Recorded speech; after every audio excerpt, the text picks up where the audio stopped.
Hola, soy Ara Guzmán y curso el octavo cuatrimestre de la licenciatura en Negocios Internacionales. El día de hoy compartiré con ustedes dos temas sumamente importantes: el proceso de la negociación y tipos y tácticas de negociación. En una negociación se relacionan dos o más partes que se necesitan recíprocamente, que son importantes el uno para el otro. Si alguien entra en una negociación es porque quiere obtener algo de valor. A cambio, debe también estar dispuesto a ceder algo valioso. Cabe mencionar que no hay negociación sin ceder. La negociación se emprende para lograr acuerdos duraderos y de calidad, no cualquier acuerdo, sino acuerdos que resuelvan las diferencias planteadas y satisfazcan de manera equitativa los objetivos que se quieren lograr con la negociación. En última instancia, la finalidad es tener un mundo mejor articulado, mejor avenido, más satisfecho, más comprometido con el futuro de los que todavía no han nacido. Se trata de lograr sociedades negociables. Existe una gran cantidad de clasificaciones acerca de los tipos de negociación, de acuerdo con el propósito que se persigue, el proceso que se lleve, así como el tipo de contexto en el que se presente. A continuación explicaré cada uno de ellos. Según el modo. Negociación explícita. Es un intercambio manifiesto de ofertas y contraofertas para encontrar una solución mutuamente aceptable. Ambas partes son plenamente conscientes de que se encuentran en una negociación. Negociación táctica. Las partes no definen la relación como una negociación o incluso no son conscientes de ella. Por ejemplo, problemas en las relaciones interpersonales. En ocasiones, una de las partes ha obtenido lo que quería, y debido a ello no llega a producirse la negociación explícita, se queda solo en táctica. Según el método o sistema. Negociación competitiva, de ganar-perder. Se establecen términos de confrontación. Es la típica negociación basada en posiciones, donde el objetivo es obtener una posición dominante frente al contrario. Negociación integradora, cooperativa o de ganar-ganar. Se consideran todos los argumentos de las partes para alcanzar las metas que se tienen en común con los otros. Negociación mixta. Combina los dos estilos anteriores. Según los resultados obtenidos. Negociación de suma cero o de conflicto. Los intereses de los jugadores están en conflicto, así que lo que uno gana, el otro necesariamente lo pierde y viceversa. Negociación de suma positiva o de coordinación. Los negociadores ganan o pierden conjuntamente todo el valor y tienen idénticas preferencias respecto al resultado. Según el estilo. Negociación inmediata. Se caracteriza por la prontitud en el establecimiento de un acuerdo entre los interlocutores. Lo que importa es llegar a un acuerdo, por lo tanto la negociación es puntual. Las decisiones adoptadas en esta negociación están basadas en aspectos tales como garantías, precios, plazos de entrega, etc. Negociación progresiva. Se intenta establecer una relación interpersonal entre las partes, previa a llegar a un acuerdo. La relación será duradera, pues se da importancia a aspectos como la amistad, la cordialidad, la formalidad, etc. Según los niveles de análisis, negociación interpersonal, son dos las partes involucradas.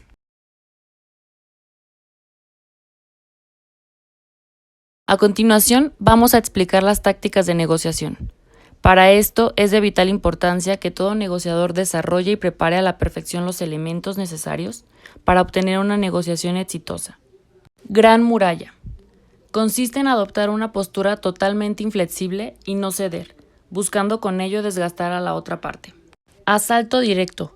Implica utilizar argumentos muy poderosos, con la intención de impresionar a la otra parte para provocar en ella inseguridad, intimidación o vacilación.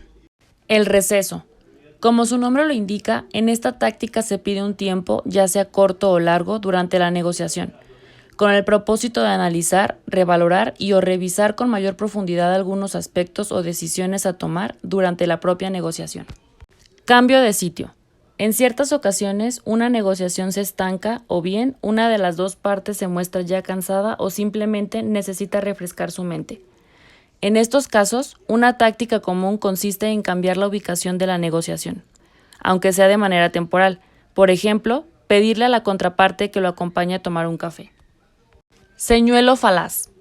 Consiste en darle a la otra parte argumentos falsos o no del todo válidos, para intentar persuadirlo y hacer que acepte nuestras condiciones. El salchichón. En este caso, se busca negociar las condiciones por partes, de manera gradual. Primero se negocia una condición, ya que se obtiene, entonces se busca negociar otra y así sucesivamente. El bueno y el malo.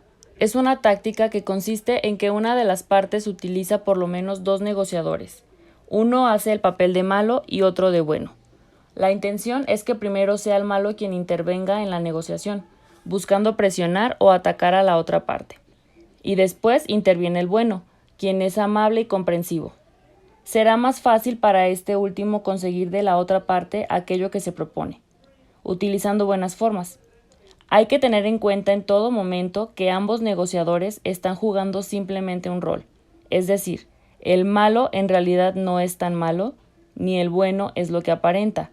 En algunas ocasiones ambos roles los juega una misma persona, dependiendo del tipo y la etapa de negociación. Generar el deseo inicial. Es una táctica que se utiliza al inicio de una transacción. Por ejemplo, muchas empresas en su publicidad anuncian promociones o condiciones muy buenas con el propósito de llamar la atención, pero en realidad ya no lo son tanto, o bien solo se aplican en ciertas condiciones. La autoridad limitada.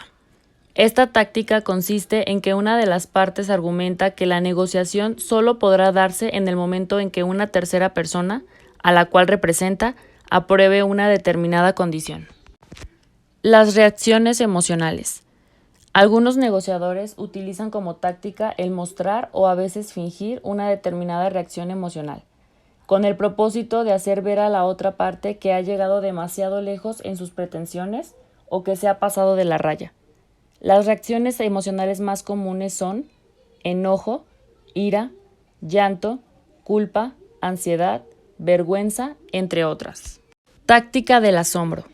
Consiste en exagerar una reacción de asombro ante alguna propuesta de la otra parte, para buscar que ésta baje sus expectativas o condiciones. Utilizar información impresa.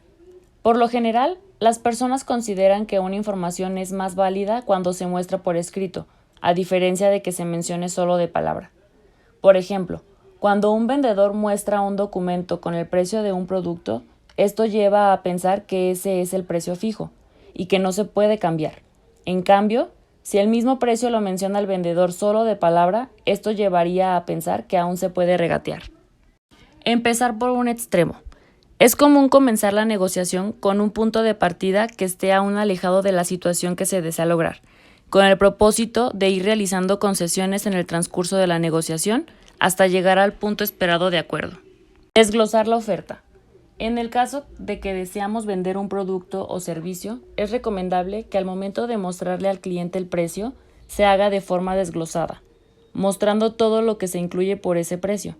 De esta manera, el precio se visualizará como una relación costo-beneficio y no solo como un costo. Utilizar el silencio. El silencio puede ser utilizado en forma estratégica. Por lo general, cuando un vendedor de manera planeada da tiempo para que se presente el silencio, este suele ser de enorme ayuda para propiciar una respuesta más sincera o aclaratoria de la otra parte. Gran jefe indio. En esta técnica también se utiliza el silencio, pero previo a ello se realiza una pregunta a la otra parte, con el propósito de incomodarlo y provocar que revele alguna información, ya sea de tipo confidencial o que lo ponga en aprietos sobre algún asunto relativo a la negociación. La retirada. Consiste en buscar sorprender a la otra parte, haciéndole ver que debido a que no obtuvo determinada condición, nos retiraremos de la mesa de negociación. Se puede utilizar como una arma para retomar el poder de la negociación o para encaminar la conversación hacia algún otro aspecto deseado. Fecha o tiempo límite. Es una táctica muy utilizada. Consiste en poner una fecha límite demasiado cercana para llegar a un acuerdo, pero esta fecha, con toda premeditación, se pone mucho antes del tiempo razonable para llegar a un acuerdo. Lo que se busca con esta táctica es ejercer presión en la otra parte, orillándolo a agilizar la negociación y así acepte nuestras condiciones. Retrasar la negociación. Implica jugar con el tiempo de la otra parte cuando se sabe que ésta tiene un tiempo límite. Lo que se hace es retrasar lo más posible la negociación para buscar que se vaya acercando el tiempo límite de la contraparte, y así éste se presione y haga un cierre presuroso, para lograr que acepte nuestras condiciones. La zanahoria. Se busca sacar provecho de la necesidad que tiene la otra parte por vender sus productos.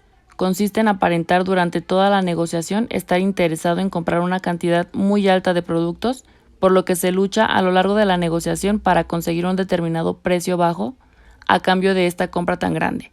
Sin embargo, ya cuando la otra parte accede a otorgar ese precio bajo, se le indica que finalmente será una cantidad menor la que se le adquirirá, insistiéndolo en que debe respetar el precio que ella había otorgado. Desaparecido en combate. La negociación de autoridad que estaba programada para asistir a la negociación, de última hora tuvo un problema y no puede asistir, enviando en su lugar a un representante a quien le indica las condiciones exactas en que tendrá lugar la negociación. Esa persona juega a su favor la táctica de la autoridad limitada y se queda firme en su postura. Por ejemplo, durante la negociación puede indicarle a su contraparte algo así como: mi jefe me dijo que este era el precio final y que no hay ninguna posibilidad de negociarlo. Justo y razonable. Consiste en hacer ver a la contraparte todo lo que nosotros estamos cediendo con tal de lograr un acuerdo favorable. Justo y razonable para ambos, ganar-ganar. De esta manera se busca lograr que acepte nuestras condiciones, pues ya estamos cediendo demasiado, aunque en el fondo estemos exagerando esas supuestas concesiones. Demandas extremas. Es una táctica utilizada sobre todo por la parte que sabe que tiene mucho poder en la negociación. Una vez que ya ha conseguido varias de sus condiciones, se le pide a la otra parte una condición que se sabe que es injusta, pero que busca aprovechar el hecho de que en el acuerdo previo no se había dicho lo contrario. Hacer que suden. Esta táctica se utiliza en aquellos casos donde se presentan relaciones comerciales entre un cliente importante y uno o más proveedores. El cliente hace una solicitud al proveedor para que se le otorgue un determinado precio o ciertas condiciones de pago. Los proveedores responden, pero el cliente guarda silencio durante mucho tiempo a fin de provocar que los proveedores se pongan nerviosos o piensen que el cliente ya no le interesa negociar con ellos. La competencia me lo ofrece más barato. Es una táctica muy común. Consiste en indicarle a la otra parte que nos interesa negociar con él, pero que hay otros competidores que ofrecen el mismo producto pero a un precio más bajo. La intención de esto es buscar que la otra parte baje su precio. Petición de ayuda.